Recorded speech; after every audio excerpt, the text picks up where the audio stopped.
Olá pessoal, sejam bem-vindos à disciplina de Gestão de Processos, nossa penúltima aula, onde vamos falar de estrutura organizacional. A estrutura organizacional é a divisão dos departamentos, é a identificação dos cargos, é a identificação dos níveis hierárquicos e das linhas de comunicação.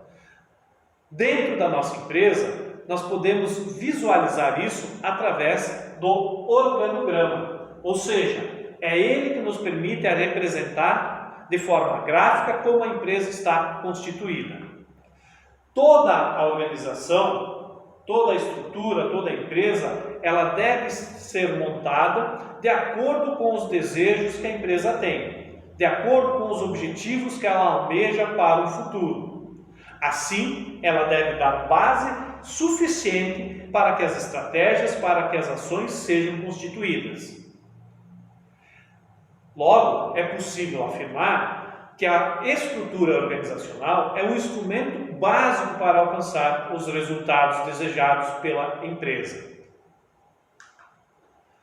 Ela subdivide-se em dois momentos: estrutura formal e estrutura informal. Estrutura formal, aquela que possui objetivo de acordo com a norma da empresa, aquela que é regida pelos regulamentos, pelas diretrizes da empresa, aquela que é identificada no organograma. Estrutura informal, aquela que não é planejada, que surge naturalmente, que reflete apenas as ligações espontâneas que existem entre os colaboradores. Esta não está apresentada no organograma. Dos condicionantes que compõem a nossa estrutura organizacional: estratégia, tamanho, tecnologia e ambiente. A estratégia é um meio para alcançarmos os objetivos, baseado na estrutura que a empresa tem e do suporte que ela vai dar para que o objetivo seja alcançado, nós vamos ter sucesso ou não. A estratégia tem a ver com a ação, com aquilo que é realizado para atingir o resultado final.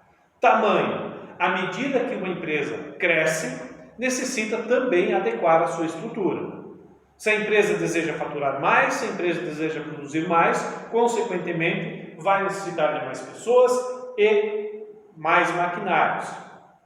Talvez até uma planta fabril nova.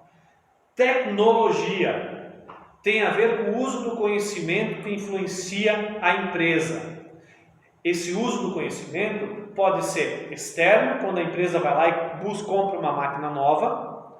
Pode ser interno, através de cursos e capacitações para o colaborador. Ainda através de melhorias na gestão dos processos, desenvolvendo tecnologia própria nova. Ambiente é o grau de dinamismo e complexidade que os ambientes externo e interno exigem da estrutura. Dinamismo porque é rápido e complexo porque envolve vários fatores. No externo, nós temos clientes, nós temos fornecedores, nós temos as entidades reguladoras, o governo, a União, o Estado, que podem vir, ou o município, que pode vir a afetar. Interno, nós temos o nosso colaborador, as nossas tecnologias, os nossos processos. Por isso, senhoras e senhores, a análise, quando é feita no ambiente externo, quando se identifica-se uma oportunidade ou uma ameaça, depende das condicionantes internas, pontos fortes e fracos, para saber se é possível se defender, se é possível buscar aquela oportunidade. Quando nós falamos em componentes da nossa estrutura organizacional, ele é dividido em três tipos de sistemas: sistema de responsabilidades, sistema de autoridade e sistema de comunicação. Então, para uma linguagem mais fácil, a nossa empresa possui uma divisão de responsabilidade, autoridade e comunicação. Dentro do sistema de responsabilidades, nós encontramos os departamentos, através da departamentalização das unidades organizacionais, que são os setores. Nós encontramos a forma como deve ser gerenciada, que é dividida em linha ou assessoramento. Quando falamos em linha, estamos falando da ação de comando ligada ao objetivo final, às atividades fim, resultado da empresa. Quando nós falamos de assessoria, estamos ligados ao aconselhamento, que são vinculados às atividades meio, visando uma proposta de melhoria. Também falamos em especialização do trabalho, que é a subdivisão das tarefas dentro da empresa. No sistema de autoridade, nós falamos em amplitude administrativa, ou seja, quanto uma única pessoa, um único gestor, consegue supervisionar pessoalmente de colaboradores. Qual o número de subordinados que uma única pessoa consegue gerenciar. Falamos em níveis hierárquicos, que representam o conjunto de cargos na empresa com o mesmo nível de autoridade. Então, é dividido através dos sistemas de autoridades, os níveis hierárquicos, estratégico, tático e operacional, e aí tem a sua constituição. Falamos também de delegação, que é a transferência de uma determinada autoridade para o subordinado. E falamos em centralização e descentralização. Centralização, quanto maior for a concentração do poder decisório, geralmente vinculada à alta direção, nós temos uma característica centralizadora. À medida que nós descemos para os níveis mais baixos, nós descentralizamos o poder, a concentração do poder e distribuímos por todos os demais níveis. Cabe salientar que recebendo o poder, recebendo a autoridade, vem junto a responsabilidade também. E por fim, nós encontramos os sistemas de comunicações, que aqui não deve ser confundido com a ferramenta 5W2H, mas dentro dos sistemas de comunicações, nós vamos encontrar o que, como, quando, de quem e para quem comunicar. Tem que estar bem claro para evitar ruídos na informação. Assim, é a interação das informações, como o fluxo de comunicação funciona de cima para baixo, de baixo para cima e para as laterais. Dentro da nossa estrutura organizacional, nós encontramos os níveis de influência. Estes separados em nível estratégico, tático e operacional, cada qual com a sua responsabilidade. No estratégico, planejamento estratégico; no tático, planejamento tático; no operacional, planejamento operacional. E ainda subdividido por categorias. No estratégico, a alta gestão; no tático, a média gestão; e no operacional, a supervisão ou lideranças. Dos tipos de estruturas organizacionais que nós encontramos: a estrutura vertical, aonde o poder está no topo e as decisões são tomadas nos níveis hierárquicos; e a estrutura horizontal, aonde as pessoas são agrupadas com base nos conhecimentos específicos ou similares que cada uma tem.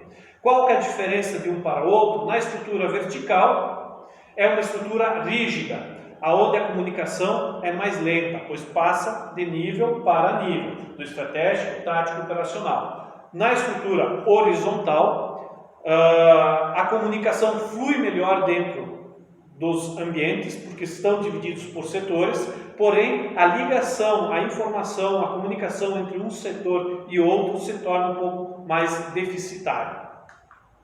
Ainda encontramos uma estrutura funcional, que são modelos que a empresa pode adotar. Dessa estrutura funcional, nós temos ela constituída por departamentos, onde as empresas não têm problemas de comunicação.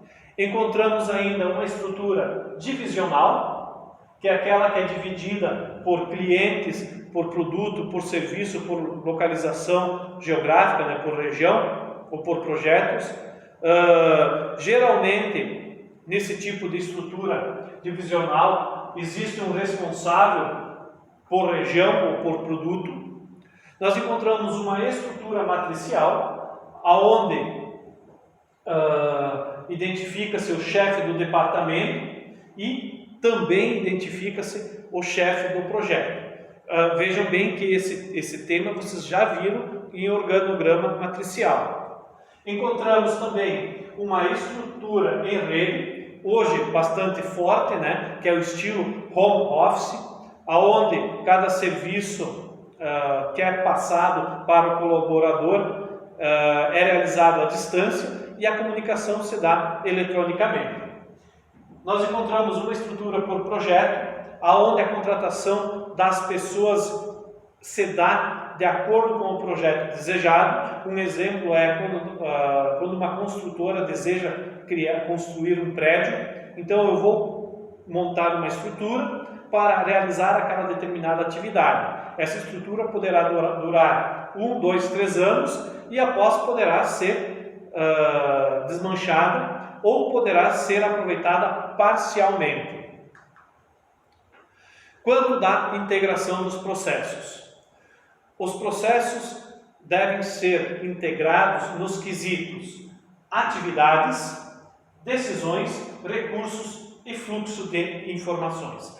Para que isso ocorra, eu preciso ter um entendimento de como a empresa funciona. E aí os senhores e as senhoras de gestão de processos, futuros gestores, deverão ter uma visão holística, uma visão ampla, uma visão única de como a empresa está ligada, como cada atividade funciona, como é trocadas as informações, como os recursos são alocados e como cada um desses departamentos embasam a sua tomada de decisão.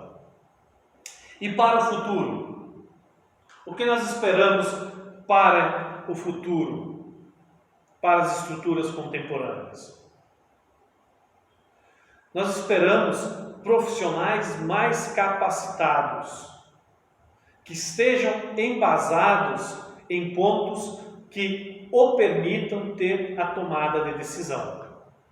Então, esse modelo de empresa contemporânea, atual, que está chegando, né, é um modelo emergente que visa adequar as empresas às tecnologias e ao ambiente, fazendo com que caminhem juntos, que sejam rápidas nas decisões. Reforça também que a estrutura é a ferramenta utilizada pela empresa para executar a sua estratégia. Quanto mais alinhada a estrutura, melhor resultado a estratégia terá.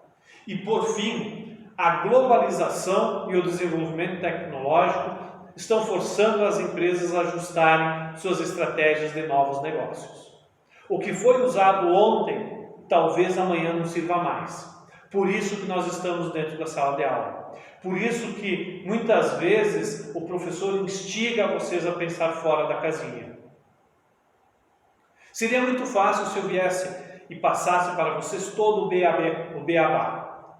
Mas esse beabá talvez seja uma inverdade. Porque o mercado continua mudando. Então, passar sim os conceitos básicos é o caminho correto, fazendo com que o futuro gestor seja crítico, pense fora da casinha, monte novas propostas de forma inovadora para ajudar a sua empresa. Espero que tenham gostado da aula, estrutura organizacional, como a nossa empresa é constituída. Meu grande abraço, caminhamos agora para a 9ª aula, nosso último encontro. Boa semana!